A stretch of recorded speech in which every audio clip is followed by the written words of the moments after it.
하나님의 말씀 마태복음 24장 9절로 14절입니다. 마태복음 24장 9절로 14절 찾으시는 대로 함께 봉독합니다. 그때의 사람들이 너희를 환난에 넘겨 주겠으며 너희를 죽이리니 너희가 내 이름 때문에 모든 민족에게 미움을 받으리라. 그때에 많은 사람이 실족하게 되어 서로 잡아주고 서로 미워하겠으며 거짓 선지자가 많이 일어나 많은 사람을 미혹하겠으며 불법이 성함으로 많은 사람의 사랑이 식어지리라. 그러나 끝까지 견디는 자는 구원을 얻으리라. 이 천국 복음이 모든 민족에게 증언되기 위하여 온 세상에 전파되리니 그제야 끝이 오리라. 아멘. 오늘 본문 말씀, 예수님께서 말세에 대해서 세상 끝에, 이것은 우주적인 끝입니다. 이 세상을 아주 걷어버리는데 그 마지막 끝, 그때에 되어질 일에 대해서 말씀하고 있습니다. 이 세상 끝에는 어떤 징조가 있겠는가? 이 세상이 끝날 때쯤 되면 어떤 징조가 있겠습니까? 묻습니다. 그 묻는 의도는 그리 좋지를 않습니다. 말하자면 그때를 안다면 가능한 한 그때 가서 정신 차리고 신앙생활 하겠다고 하는 기회주의적인 말인지도 모릅니다. 가끔 많은 사람들에게 전도를 해보면 그런 말 하는 사람도 있습니다. 아이고, 예수를 어떻게 젊었을 때부터 믿습니까? 그저 놀기도 하고 먹기도 하고 마시기도 하고 이렇게 지내다가 죽을 때쯤 가서 믿으면 되지 않겠습니까? 알긴 또 많이 합니다. 성경에 보니까 아니 십자가 옆에 있던 강도도 한 번 딱 예수 믿고 한마디 기도하고 천당 갔더군요. 뭐 그렇게 하면 좋지 않겠습니까? 그래서 실컷 놀고 천당도 가고 그러면 좋겠다고 그럽니다. 그러면 대답을 합니다. 그거 참 옳은 말입니다. 그런데 언제 죽을지 알겠소? 아, 그건 잘 모르겠는데요. 그러면 오늘 밤 죽을는지도 모르겠는데요. 그럽니다. 여러분, 그런 생각을 할 게 아니죠. 좋은 일이라면 서둘러야죠. 또 귀한 일이라면 오늘부터 해야지. 이게 내일로 미룰 수 있는 성격이 아니죠. 그걸 우리가 생각해야 합니다. 그런데 이 사람들은 지금 주님이 오실 때 이 세상이 끝나는 때가 언제입니까? 주님 오시는 것과 세상 끝나는 것이 같이 이루어지는 동시적인 사건이거든요. 그걸 물어보고 있고 그때 가서 열심을 내면 될 것 같은데 예수님께서는 몇 월 며칠이라고 시한부적으로 말씀하지 않았습니다. 그러나 암시적으로 예수님 오실 때가 가까이 오면 이러이러한 징조가 있겠다 하는 말씀을 했습니다. 그것이 오늘 본문에 나타난 말씀입니다. 그래서 민족이 민족을 치고 지진이 나고 기근이 있고 환란이 있고 고통이 있겠다. 많은 어려운 사건들이 있겠다. 자연적 재난이 있어지겠는데 그러나 이것은 재난의 시작이다. 그것으로 인해서 말세가 오는 것은 아니다. 큰 재난이 있어도 이건 진짜 재난의 시작이다.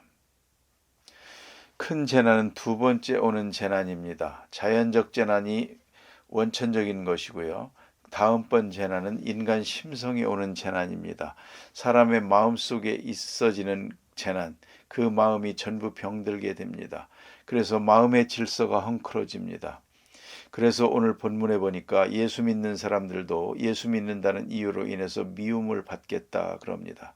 또 시험을 받아 서로 미워하겠다 그럽니다.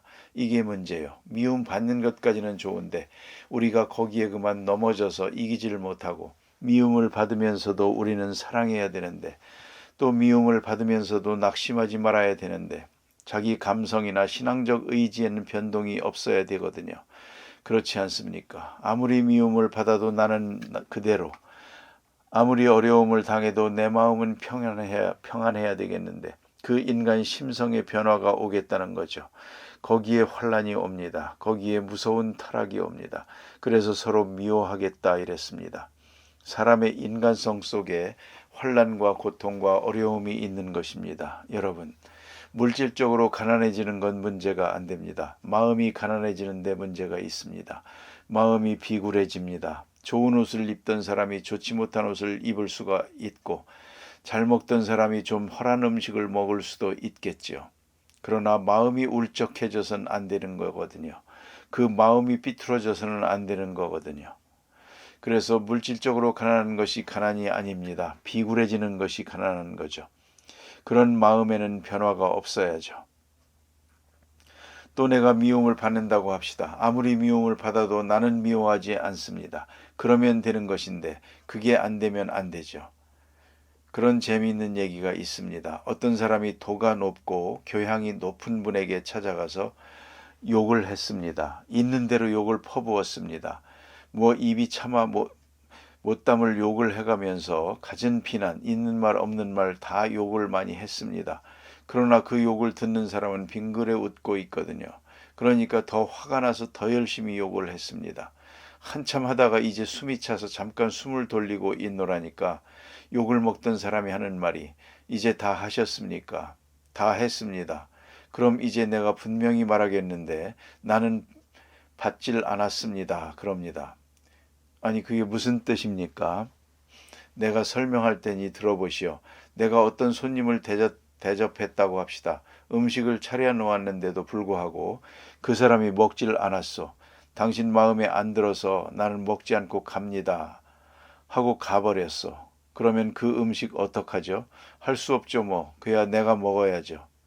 그러면 당신이 나한테 열심히 욕을 했는데 내가 욕을 받지 않았으니까 이젠 당신이 먹어야 되겠어.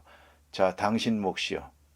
그러고 말았다는 겁니다. 여러분, 아무리 욕을 해도 내가 욕을 안 들으면 그만 아닙니까?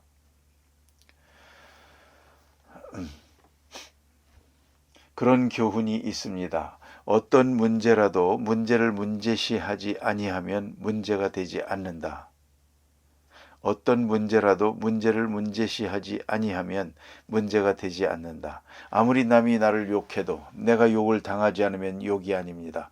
아무리 저가 나를 미워해도 내가 저를 미워하지 않으면 그 미움은 아무 상관이 없는 것입니다. 그것이 문제입니다. 그런데 오늘 성경 말씀을 보니까 시험을 받았습니다. 시험을 받아서 미움 받으면서 서로 미워하게 돼 버렸습니다. 이게 바로 실패요. 이게 바로 환난이라는 것입니다. 이제 정신적 환난이요. 이게 바로 진짜 말세에 있는 일입니다. 여러분, 미움 받았다고 대신 미워해서는 안 되고요. 또 내가 울적할 것도 없고요. 문제시할 필요가 없습니다. 그러면 문제가 안 되는 것입니다.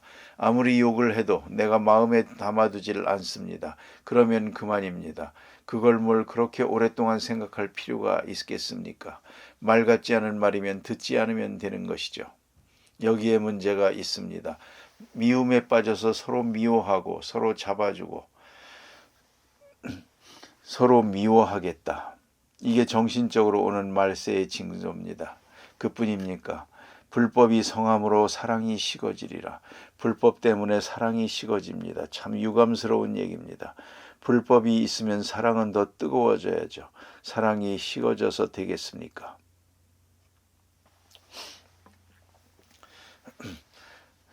우리가 북한을 도울 때에 이제 그렇게 말씀하시는 분들이 많이 있습니다. 그 나쁜 놈들 뭐하러 도와줍니까?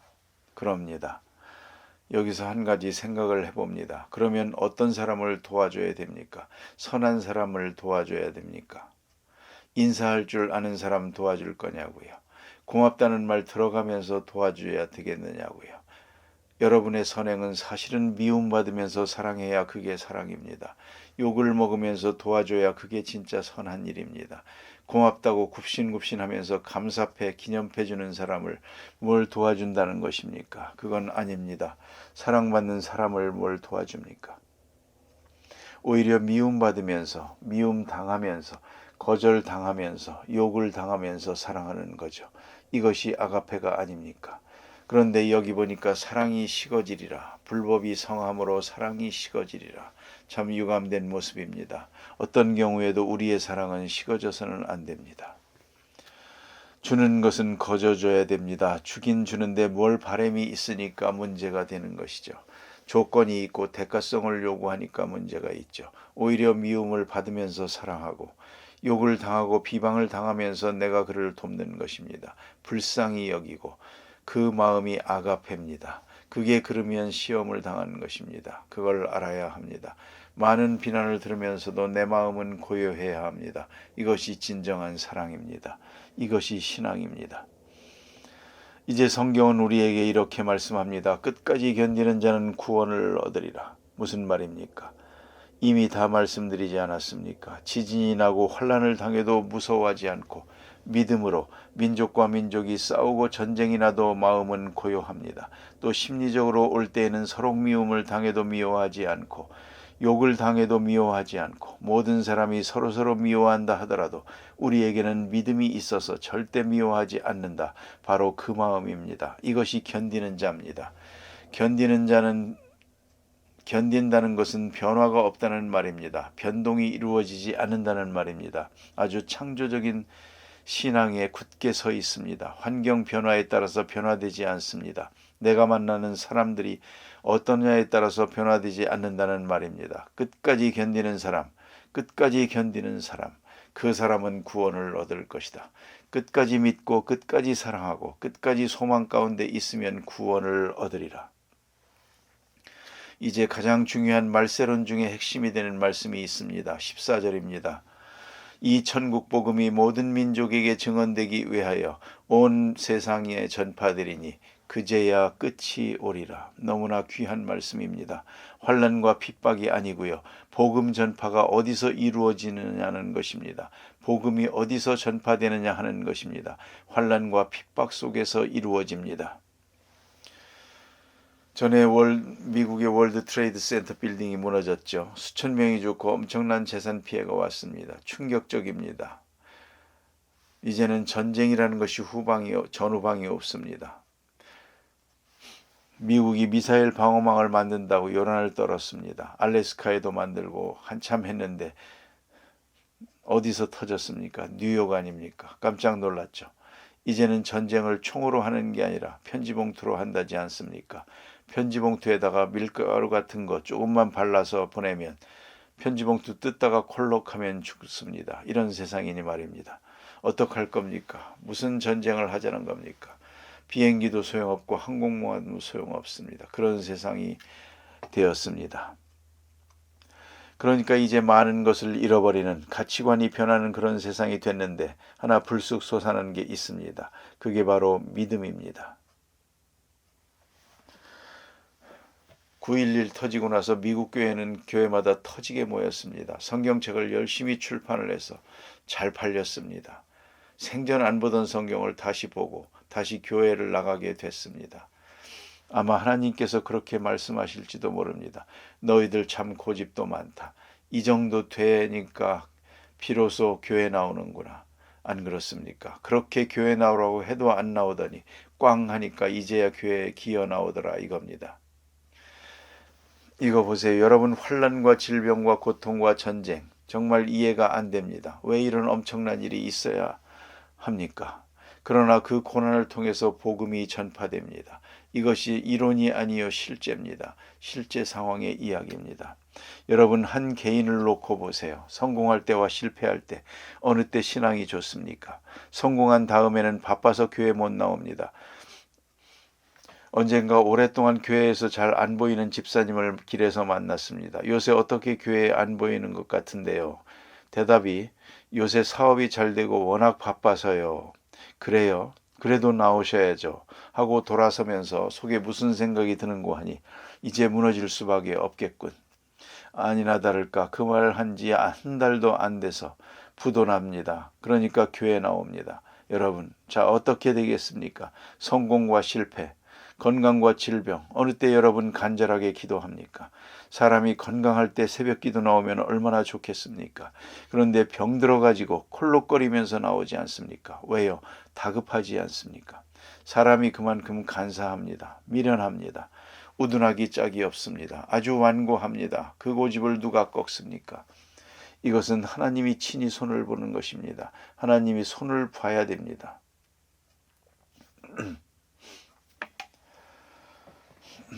어떤 분이 시험을 당하는데 목사님께 와서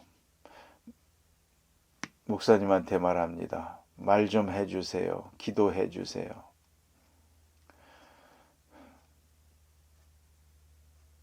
그러나 사람의 말로는 소용이 없더라고요. 아무리 권면해봐도 안 됩니다. 모르는 사람은 알게 하면 되지만 알고도 행하지 않는 사람은 이제는 하나님의 비상조치가 필요할 뿐이요. 사람이 말로는 소용이 없습니다. 사람이 권면은 아무 소용이 없습니다. 스스로 해결해야 됩니다. 스스로 일어서야 됩니다. 하나님께서 친히 역사해야 됩니다. 건강 때문에 하나님께로 나오지 않는 사람이라면 건강이 없어져야겠죠. 돈 때문에 교만해진 사람이라면 돈 없어져야겠죠. 성공 때문에 그 사람이 신앙을 저버렸다면 실패해야 되겠죠.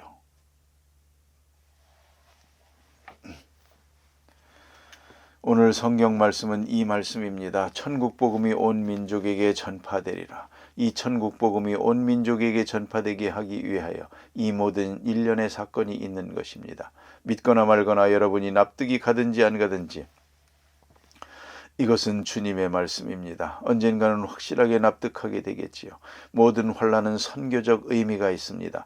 모든 환난에는 하나님의 선교적 전략이 있는 것입니다. 선교적 비상조치가 있습니다. 하나님이 원하시는 바 무엇인가가 그 속에 있다는 것입니다. 의미 없는 환난은 없습니다. 말씀이 없는 환난은 없습니다. 그래서 많은 환난과 고통을 통해서 복음이 땅끝까지 전파되리라. 그제야 끝이 오리라. 복음이 땅끝까지 전파되지 않고는 끝이 오지 않습니다.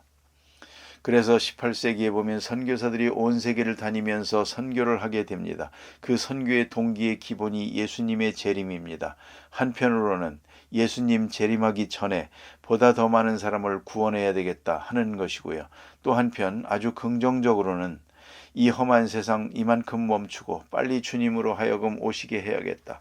그러기 위해서는 땅끝까지 복음을 전해야 되겠다. 그래서 주님을 영접하는 가장 바른 지름길이 선교다. 그래서 어느 곳이라도 땅끝까지 복음을 전해야 된다. 그래야 주님이 오신다고 했었으니까. 그래서 이 선교열, 선교 사상으로 이것이 작용합니다. 그걸 잊지 말아야 됩니다. 복음이 땅끝까지 전파되리라. 그제야 끝이 오리라. 환난 때문에 세상 끝이 오는 게 아니요. 핵심은 복음에 있다는 것을 잊지 말아야 합니다. 기도하십시다.